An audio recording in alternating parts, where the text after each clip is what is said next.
Ezra chapter 3. When the 7th month came and the children of Israel were in the towns, the people gathered as one man to Jerusalem. Then arose Joshua the son of Jozadak with his fellow priests and Jerubbaal the son of Shealtiel with his kinsmen, and they built the altar of the God of Israel to offer burnt offerings on it, as it is written in the law of Moses, the man of God.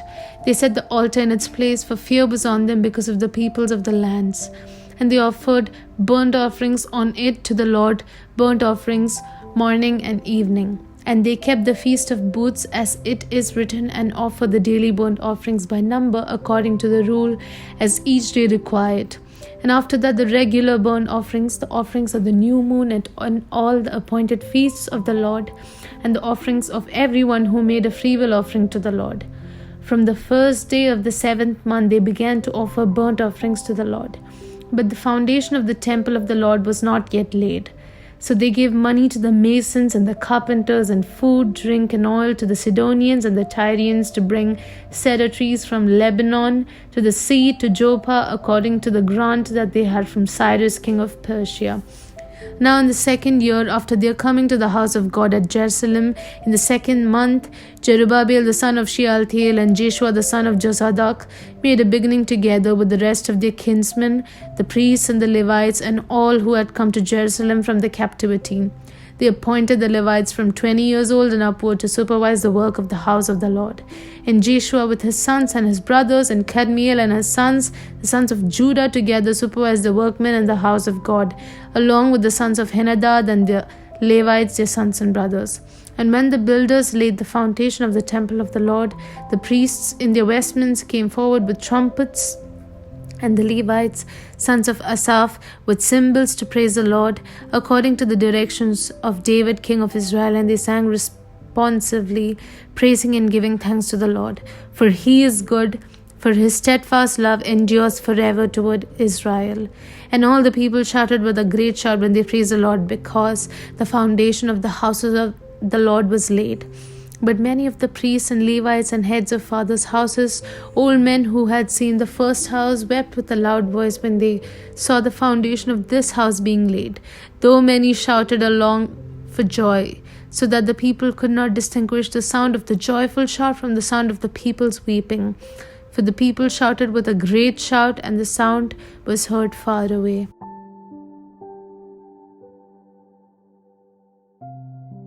Ezra chapter 4. Now when the adversaries of Judah and Benjamin heard that the returned exiles were building a temple to the Lord, the God of Israel, they approached Zerubbabel and the heads of the fathers' houses and said to them, Let us build with you, for we worship your God as you do, and we have been sacrificing to him ever since the day of Esarhaddon, king of Assyria, who brought us here. But Zerubbabel, Jeshua, and the rest of the heads of fathers' houses in Israel said to them, You have nothing to do with us in building a house to our God, but we alone will build to the Lord, the God of Israel, as King Cyrus, the king of Persia, has commanded us. Then the people of the land discouraged the people of Judah and made them afraid to build, and bribed counselors against them to frustrate their purpose, all the days of Cyrus, king of Persia, even until the reign of Darius, king of Persia. And in the reigns of Ahasuerus, in the beginning of his reign, they wrote an accusation against the inhabitants of Judah and Jerusalem. In the days of Artaxerxes, Bishlam and Mithredath and Tabeel and the rest of the associates wrote to Artaxerxes, king of Persia. The letter was written in Aramaic and translated. Rehum the commander and Shimshai the scribe wrote a letter against Jerusalem to Artaxerxes, the king, as follows: Rehum the commander, Shimshai the scribe, and the rest of the associates, the judges, the governors, the officials, the Persians, the men of Erech, the Babylonians, the men of Susa, that is the Elamites, and the rest of the nations whom the great and noble Osnappar deported and settled in the cities of Samaria and in the rest of the province beyond the river. To Artaxerxes the king, your servants, the men of the province beyond the river, send greeting, and now be it known to the king that the Jews who came up from you to us have gone to Jerusalem. They're rebuilding that rebellious and wicked city. They're finishing the walls, repairing the foundations. Now be it known to the king, if this city is rebuilt and the walls finished, they will not pay tribute, custom, or toll, and the royal revenue will be impaired. Now because we eat the salt of this palace, and it is not fitting for us to witness the king's dishonor, therefore we send and inform the king, in order that search may be made in the books of the records of your fathers. You will find in the book of the records and learn that this city is a rebellious city, hurtful to kings and provinces, and that sedition was stirred up from of old. That was why the city was laid waste. We make known to the king that if the city is rebuilt and its walls finished, you will then have no possession in the province beyond the river. The king sent an answer to Rehum the commander, and Shimshai the scribe, and the rest of the associates who live in Samaria, and the rest of the province beyond the river, greetings. And now the letter that you sent to us has been plainly read before me, and I made a decree, and the search has been made, and it has been found that the city from of old has risen against kings, and that rebellion and sedition have been made into it. And mighty kings have been over Jerusalem, who ruled over the whole province beyond the river, to whom tribute, custom, and toll were paid. Therefore, make a decree that these men be made to cease, and this city be not rebuilt until a decree is made by me. And take care not to be slack in this matter. Why should damage grow to the hurt of the king? Then when the copy of King Artaxerxes' letter was read before Rehum and Shimshai the scribe and their associates, they went in haste to the Jews at Jerusalem, and by force and power made them cease.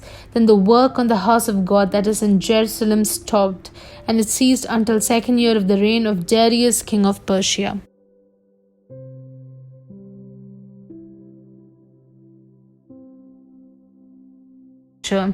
They also asked them this, what are the names of the men who are building this building? But the eye of their God was on the elder of the Jews, and they did not stop them until the report should reach Darius, and then an answer be returned by letter concerning it. This is a copy of the letter that Tatinai, the governor of the province beyond the river, and Shethar-bozenai and his associates, the governors who were in the province beyond the river, sent to Darius the king. They sent him a report in which was written as follows: To Darius the king, all peace. Be it known to the king that we went to the province of Judah to the house of the great God. It is being built with huge stones and timber laid in the walls. This work goes on diligently and prospers in their hands. Then we asked those elders and spoke to them thus, Who gave you a decree to build this house and to finish the structure? We also asked them their names for your information, that we might write down the name of their leaders. And this was their reply to us: We are the servants of the God of heaven and earth, and we are rebuilding the house that was built many years ago, which was a great king of Israel built and finished. But because our fathers had angered the God of heaven, he gave into the hand of Nebuchadnezzar, the king of Babylon, the Chaldean, who destroyed this house and carried away the people to Babylonia. However, in the year of Cyrus king of Babylon, Cyrus the king made a decree that this house of God should be rebuilt, and the gold and silver vessels of the house of God which Nebuchadnezzar had taken out of the temple that was in Jerusalem and brought into the temple of Babylon, these Cyrus the king took out of the temple of Babylon, and they were delivered to one whose name was Sheshbazzar, whom he had made governor. And he said to him, Take these vessels, go and put them in the temple that is in Jerusalem, and let the house of God be rebuilt on its site.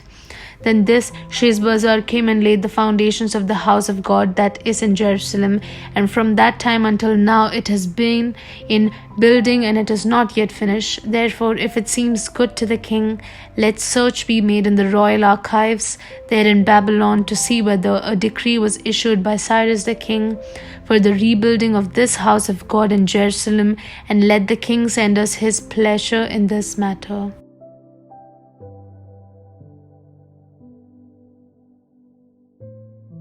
Ezra chapter 6. Then Darius the king made a decree, and search was made in Babylonia, in the house of the archives where the documents were stored, and in Ecbatana, the citadel that is in the province of Media. A scroll was found on which this was written, a record. In the 1st year of Cyrus the king issued a decree concerning the house of God at Jerusalem. Let the house be rebuilt, the place where sacrifices were offered, and let its foundations be retained. Its height shall be 60 cubits, and its breadth 60 cubits. with 3 layers of great stones and 1 layer of timber.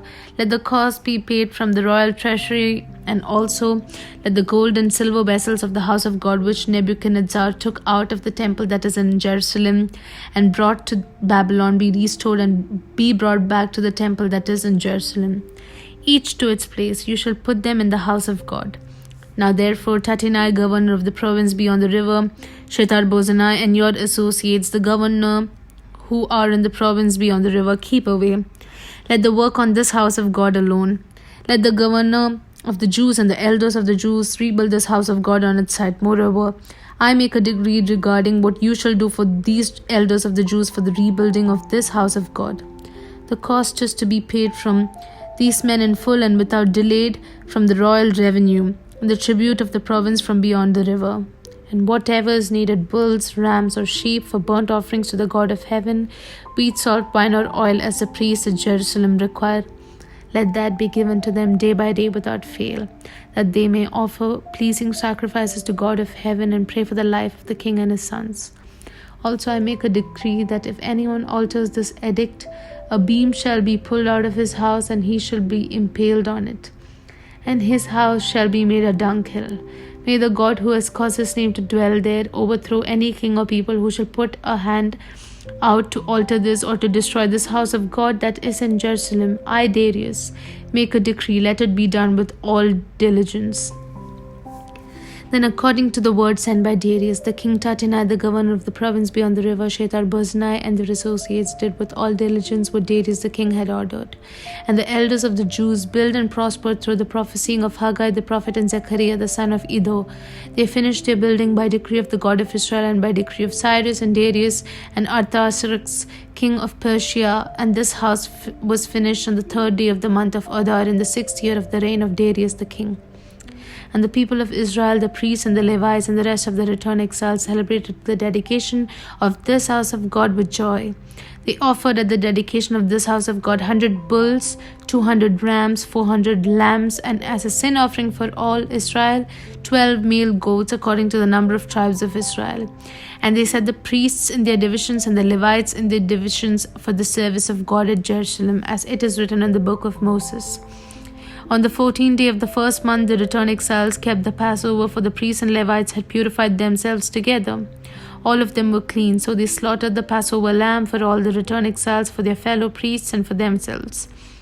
It was eaten by the people of Israel who had returned from exile, and also by everyone who had joined them and separated himself from the uncleanness of the peoples of the land to worship the Lord, the God of Israel. And they kept the feast of unleavened bread 7 days with joy, for the Lord had made them joyful and had turned the heart of the king of Assyria to them, so that he aided them in the work of the house of the God of Israel.